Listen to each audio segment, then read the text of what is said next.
तो स्टूडेंट्स ये यूनिट 4 है अपना मार्केटिंग मैनेजमेंट सब्जेक्ट है। और अपने सेम 4 के अंदर यूनिट 4 के अंदर marketing contemporary issues in marketing.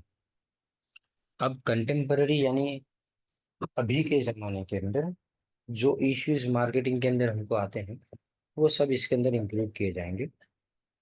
तो कंटेम्पररी इश्यूज में सबसे पहले तो हम ये देखेंगे कि सर्विस किसको बोला जाता है और उसके यूनिक फीचर्स क्या है, और उसके बाद में इन डिटेल जो इम्प्लीकेशंस है यानी जो सर्विस के फीचर्स के कारण जो प्रॉब्लम्स होती है उसके बाद।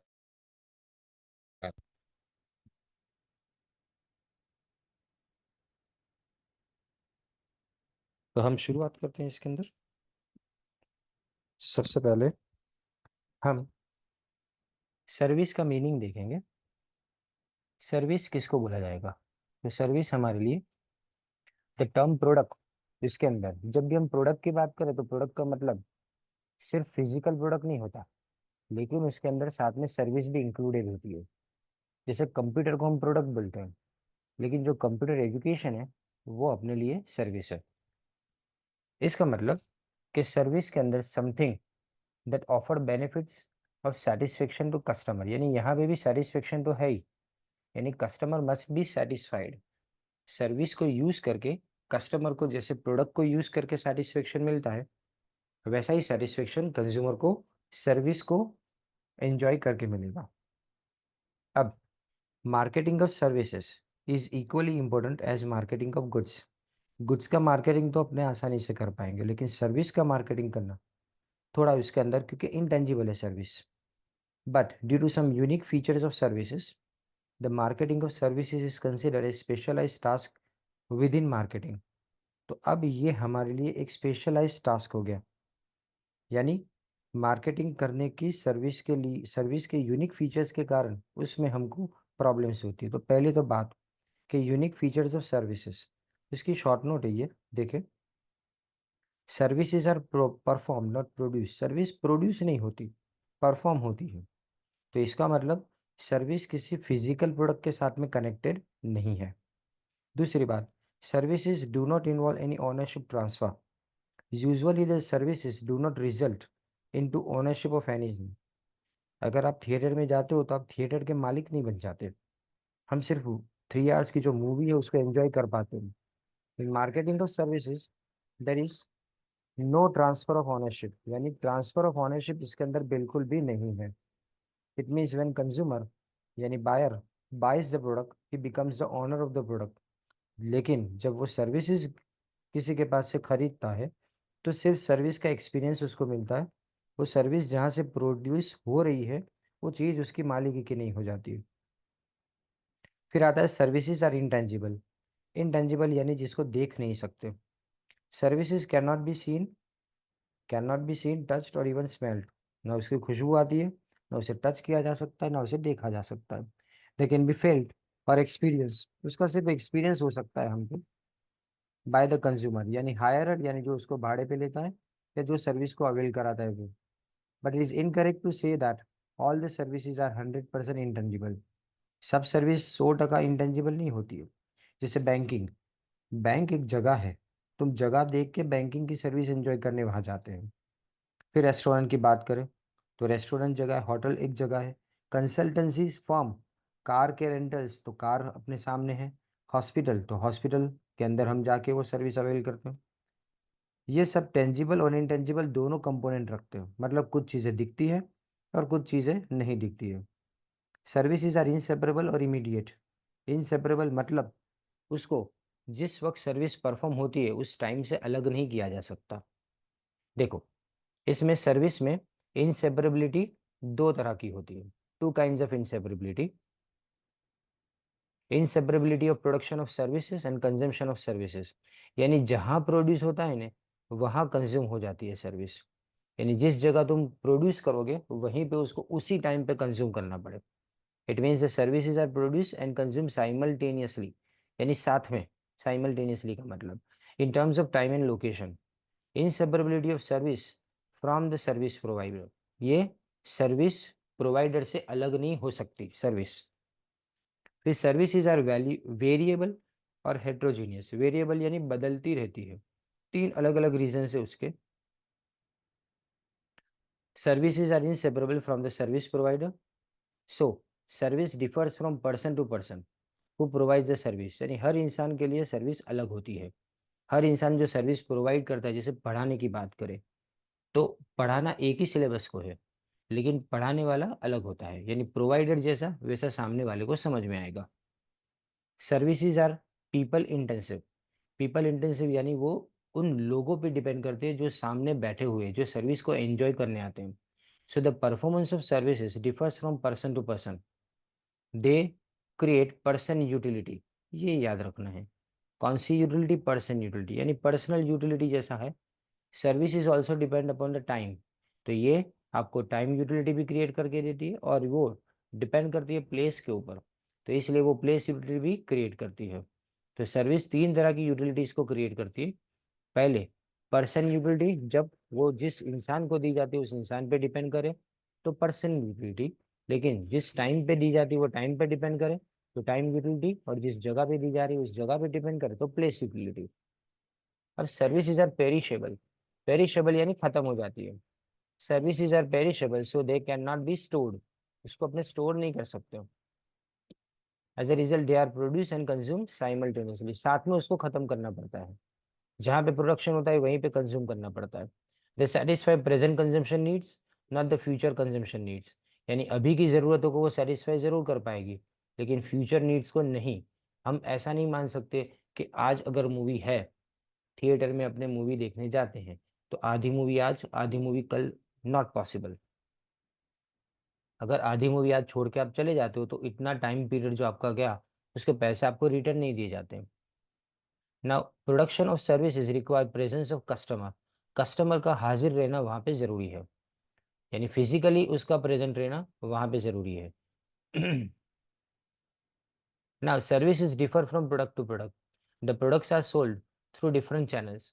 प्रोडक्ट को बेचने के अलग अलग जरिए होते हैं, but the services are not sold through any channel और इंटरमीडिएट। यार को इसमें सीधा आपको सामने कस्टमर को रखना पड़ेगा।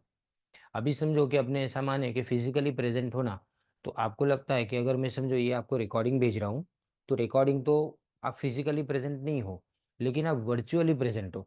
यानी मतलब जब आप सुनते हो तब, जैसे हम दोनों आमने सामने बैठ के सुन रहे होने, इस तरह से हमको फील करना पड़ता है ना। Implication of the unique features of the services, ये शॉर्ट नोट है, इंपॉर्टेंट क्वेश्चन है। Implication of intangibility. Intangibility of services creates following spatial implications. सबसे पहले, to evaluate the quality of services, the customer has to depend upon more on subjective impression because concrete evidence of quality of service is not available. हमको क्या करना पड़ता है? Subjective impression, यानी हर इंसान ने आपको क्या बोला। जैसे कि समझो कि अगर आप समझो किसी स्कूल में जाते हो, तो हम स्कूल के बारे में एक ओपिनियन किसी के सामने बोलेंगे, तो वो इंसान आपके ओपिनियन के बेस पे उस सर्विस की क्वालिटी को जज करेगा। तो यहाँ पे क्वालिटी ऑफ सर्विस को जज करने के लिए आपके पास कोई कॉन्क्रीट एविडेंस नहीं है। इसलिए कॉन्क्रीट यानी सॉलिड एविडेंस नहीं है, कोई प्रूफ नहीं है आपके पास, इसलिए आप किसी इंसान की कही सुनी बातों के ऊपर अपने उसको बिलीव करते हैं। Customer has to put trust in service provider. यानी आपको सर्विस प्रोवाइडर के ऊपर भरोसा रखना पड़ता है।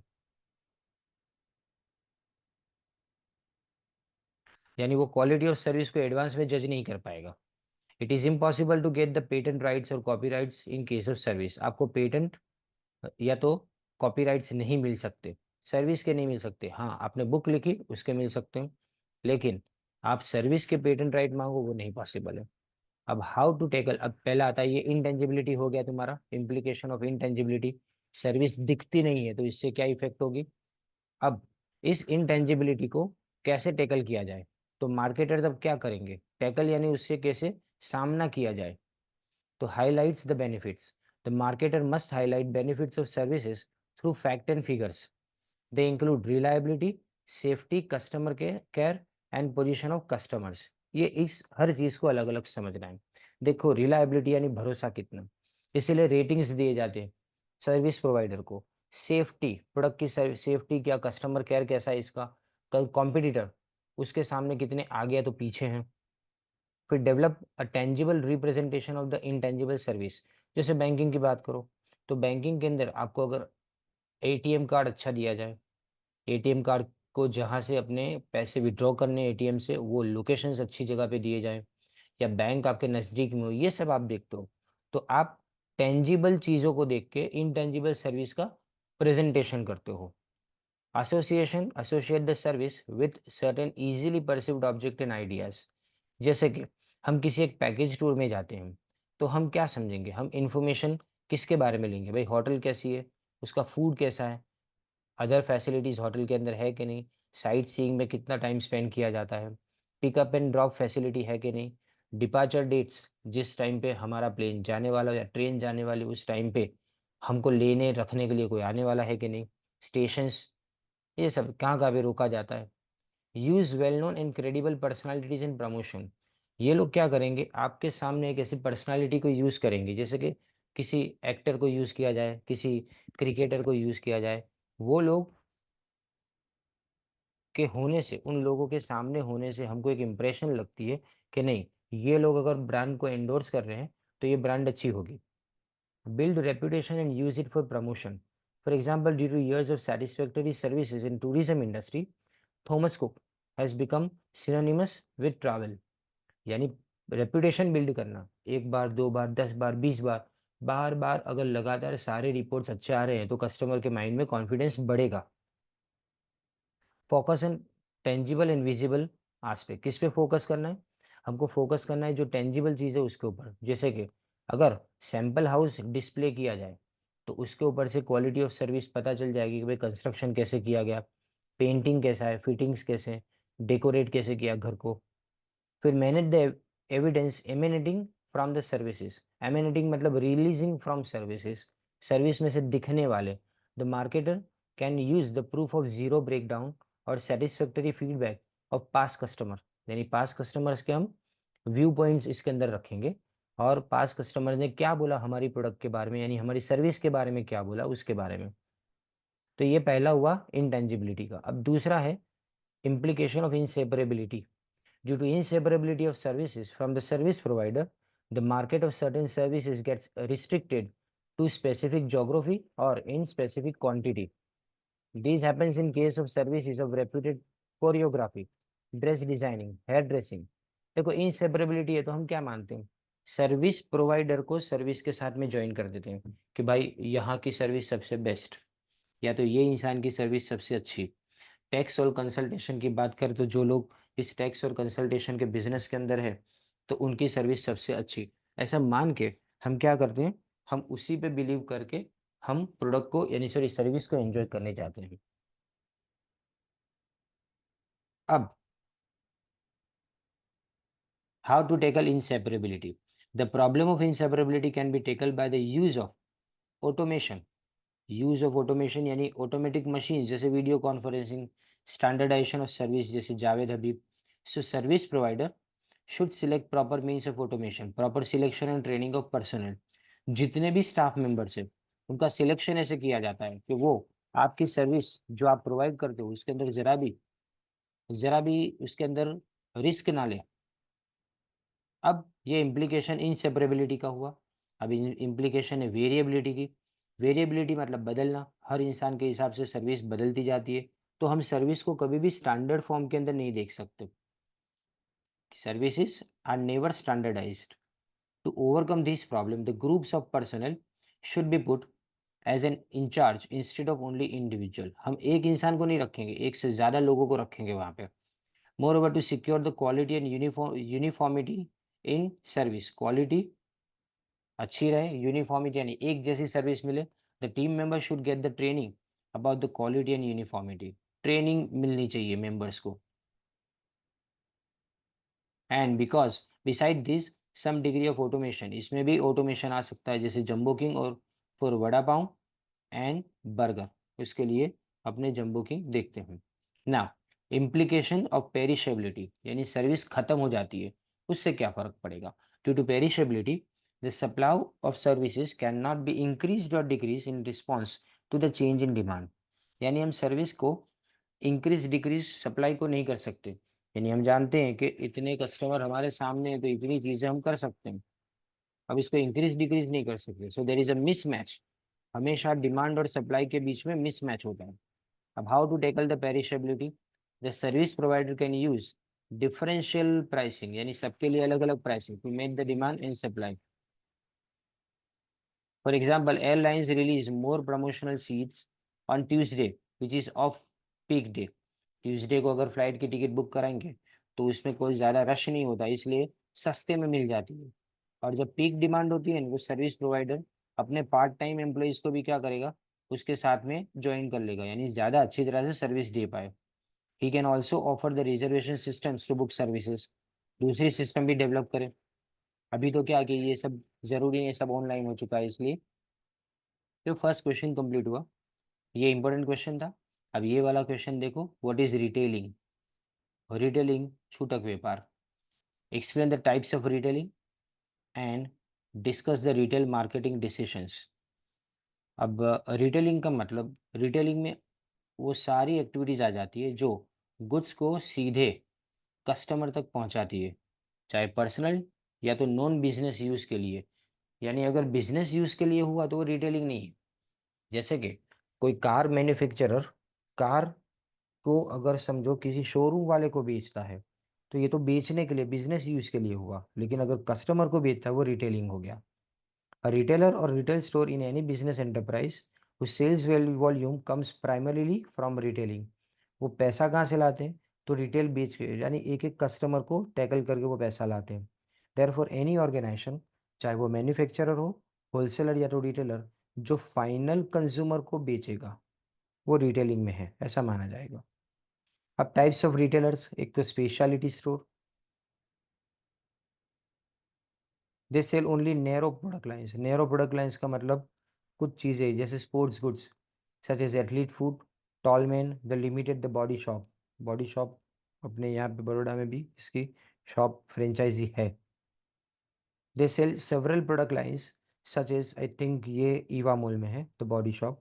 They sell several product lines such as toys, garment, departmental store में टॉयज, गारमेंट, ऑर्नामेंट्स, कॉस्मेटिक, ये सब अलग अलग चीज़ें मिलती है।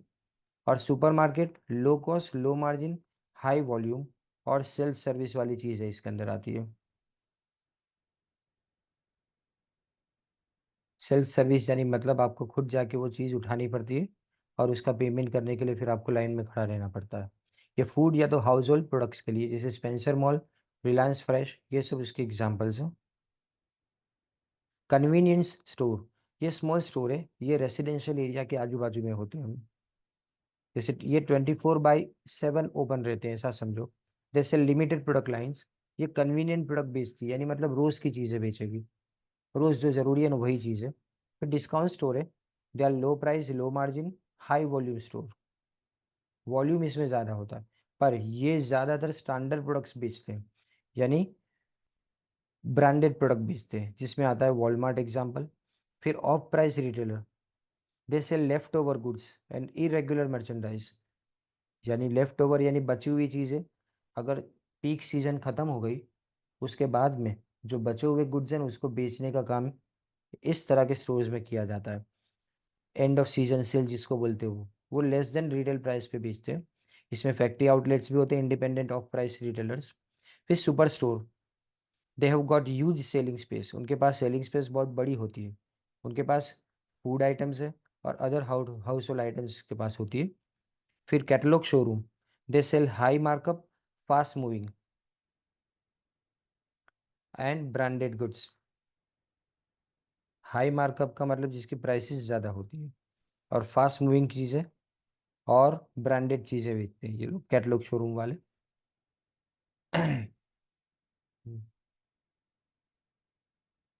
Now, retail marketing decisions.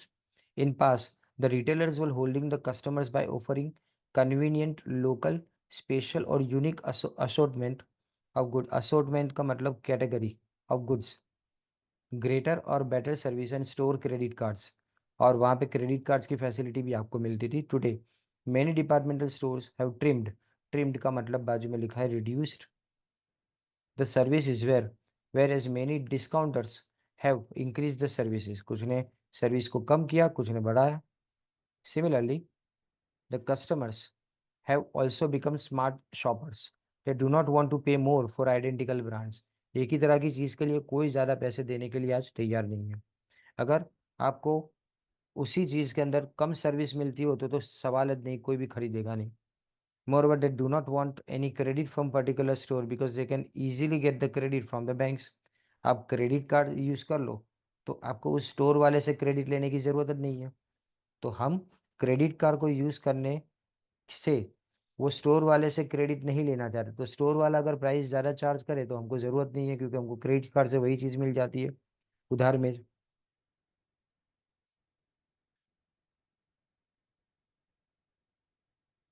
Now, moreover, so the retail marketers do not apply savvy. Have to apply, sorry, savvy यानी new age, नई तरह का marketing decisions about the target market, product assortment and procurement, services and store atmosphere, price, communication and location. तो इसमें आपको क्या करना पड़ता है? हमको सर्विस जैसी है वैसी उसका एटमॉस्फेयर देखना पड़ता है, प्राइस, कम्युनिकेशन, लोकेशन, ये सब अलग अलग देख के हम सर्विस प्रोवाइड करते हैं। अब हम आते हैं टारगेट मार्केट को। बस सबसे पहले retailers most important decision is concern with the target market. The other decision such as product assortment, store decor. देखो डेकोर में ई के ऊपर ये डैश आता है, स्टोर डेकोर यानी decoration, advertising, message and media, price and service level also depend upon the selection of the target market। मतलब आप कैसी चीज़ को खरीदते हो। सबसे पहले तो रिटेलर का इंपॉर्टेंट डिसीजन किस लोगों के लिए अपने को, हमारा मार्केट कौन सा है, यानी कौन से कस्टमर्स हमारी प्रोडक्ट को खरीदने के लिए आएंगे, ये डिसीजन सबसे इंपॉर्टेंट होता है। फिर आता है उसके बाद में product assortment and procurement. After deciding the target market, the next crucial decision is about the product assortment, यानी depth, breadth and depth of the product. Breadth of the product यानी कितनी तरह की product, depth of the product यानी मतलब कितनी variety में product. The product assortment must match the target market shopping expectation. जिन लोगों के लिए आपने प्रोडक्ट को बनाया है उनके एक्सपेक्टेशन इससे मिलने चाहिए। For example restaurant can offer narrow and shallow assortment. देखो नैरो एंड शैलो में small lunch counter, a narrow and deep assortment, delicatessen, a broad and shallow assortment यानी कैफेटेरिया, या तो ब्रॉड एंड डीप यानी large restaurant. Small lunch counter में क्या 10-12 table होंगे। Narrow deep में यानी डेलिकेटेसन में क्या होगा, थोड़ा ज़्यादा बड़ा। ब्रॉड एंड शैलो के अंदर कैफेटेरिया, 20-25 चेयर कुर्सियाँ लगाई जाएगी, टेबल लगाए जाएंगे। And broad and deep assortment के अंदर बड़ा रेस्टोरेंट होगा, जिसमें शायद अगर हो तो 2 फ्लोर के ऊपर भी रेस्टोरेंट हो। After deciding the assortment, the retailer must decide the product differentiation strategy। फिर प्रोडक्ट को कैसे डिफरेंट करना है, किस कस्टमर के लिए कितनी प्राइस चार्ज करनी है वो भी देखना है। Services and store atmosphere, services यहाँ पे डिसाइड करना है सर्विस मिक्स, जैसे प्रोडक्ट मिक्स होता है वैसे सर्विस मिक्स। तो ये एक की टूल बोला जाता है प्रोडक्ट किसी भी पर्टिकुलर स्टोर के अंदर। वन स्टोर में offer the pre purchase services such as telephone and mail orders, advertising, window and interior display, यानी बाहर डिस्प्ले हो, बाहर अपने प्रोडक्ट देख के अंदर खरीदने के लिए जाए। फिटिंग रूम मिले यानी चेंजिंग रूम जिसको बोलते हैं। Shopping hours etcetera, shopping hours कितने कन्वीनियंट होते हैं वो, रात के 10:30 बजे तक स्टोर खुला रहे। Another store may offer the post-purchase services such as shipping and delivery, gift wrapping, adjustment and returns, alteration and tailoring, installation and engraving। Engraving का मतलब क्या, इंग्रेविंग यानी आपका नाम उसके ऊपर छाप के देना किसी प्रोडक्ट के ऊपर, उसको इंग्रेविंग बोला जाता है। इंस्टॉल करना यानी घर पे आके प्रोडक्ट को इंस्टॉल करना। एटमोसफियर, एटमोसफियर ऐसा होना चाहिए जो टारगेट मार्केट के लिए सूटेबल हो।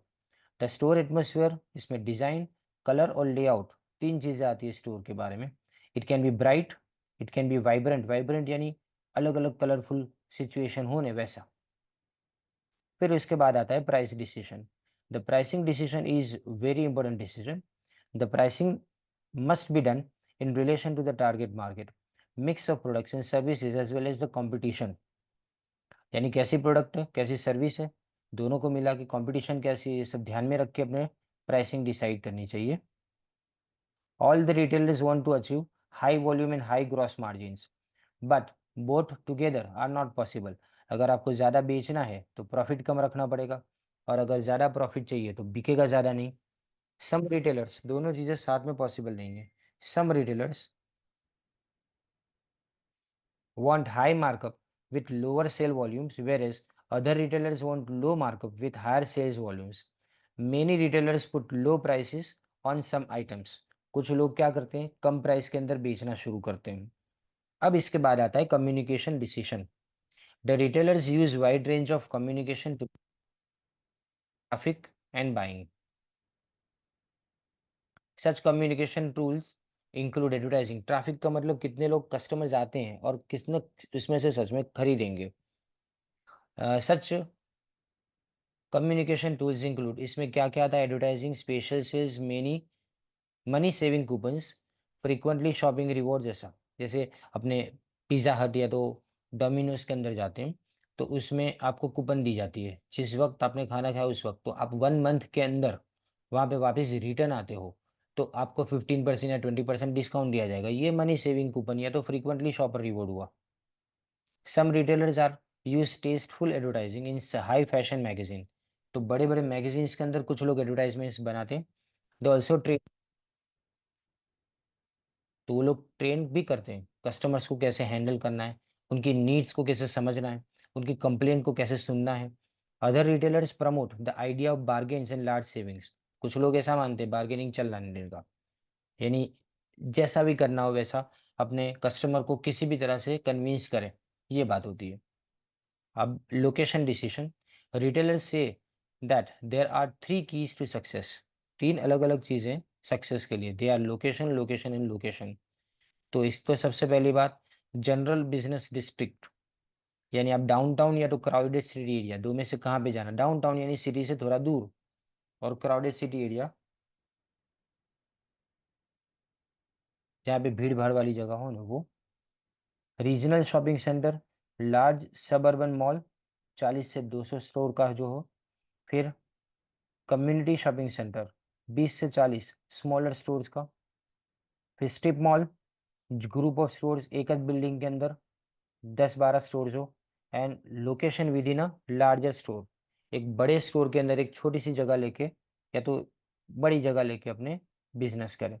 While deciding the location, the retailers must consider, traffic देखना है, रेंट देखना है, और survey of shoppers habit, shopper क्या चाहते हैं ये देखना है।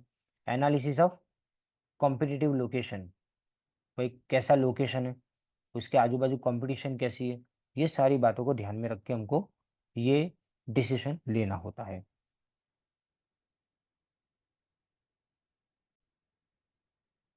क्वेश्चन यूनिट 4 के अंदर है, marketing management, semester 4, second year BCom में। Give a short note on trends in retailing, a key developments in planning competitive strategies are new retail forms and combinations, bank branches are in supermarkets, bank खुद अपनी branch supermarket में रखती है, petrol pump के बाजू में, gas station के बाजू में, food stores, book stores, coffee shop, peddlers carts are in shopping mall, airport and train stations, यानी लारी वाले भी वहाँ पे आपको दिखते हैं शॉपिंग मॉल के आजू बाजू। Retailers are also experimenting with limited time only store called popups that promote specific brand. जैसे पॉपअप किसको बोलते हैं, कि जैसे अपने देखते हैं कि किसी स्टोर के अंदर अपने जाते हैं तो वो क्रेडिट कार्ड वाले क्रेडिट कार्ड बेचने के लिए जो अपना टेंट जैसा लगा के बैठ जाते हैं, वो पॉपअप है। इसी तरह से सिम कार्ड बेचने वाले, very seasonal shoppers for a few weeks in busy areas and create बस। कुछ सीजनल शॉपर्स भी कुछ वीक के लिए वहाँ पे होते हैं। अब growth of inter type competition, different types of retailers, discount store, departmental store, website, all compete for the same customer by getting the same type of product. सबकी प्रोडक्ट सेम, अंदर अंदर कंपटीशन कस्टमर को जीतने की होती है। The biggest winners are the super centers, dollar store यानी $1 में कोई प्रोडक्ट मिलती है उसको डॉलर स्टोर बोलेंगे। Warehouse clubs and the internet shopping. Competition between store-based and non-store-based hesitating. Consumers now receive sales offers through direct mail orders, direct mail letters and catalogs, television, computers and telephone. सीधा telephone के ऊपर भी sales के लिए offer मिल जाती है। These non-store based retailers are taking business away from store-based retailers. Major stores have developed their own website. उन्होंने खुद की अपनी वेबसाइट्स बनाई है। And some online retailers are finding it advantageous to own और मैनेज फिजिकल आउटलेट्स। तो कुछ online retailers क्या करते हैं, उनको लगता है कि फिजिकल आउटलेट्स उनके लिए ज़्यादा एडवांटेजियस है। And growth of giant retailers. Huge retail organizations have the information technology, logistic systems and logistic system यानी प्रोडक्ट को अपने गोडाउन से कस्टमर तक पहुंचाना, and buying power to provide huge volumes of products at appealing price to masses of customers. They are crowding out small manufacturers who cannot deliver enough quantity, and often they dictate manufacturers what to make, how to price and promote. यानी ये क्या करेंगे, ये small manufacturers और जो quantity deliver नहीं कर पाते हैं उनके ऊपर हावी हो जाते हैं, राइट। तो ये तुम्हारा दूसरा इसके अंदर का क्वेश्चन हुआ।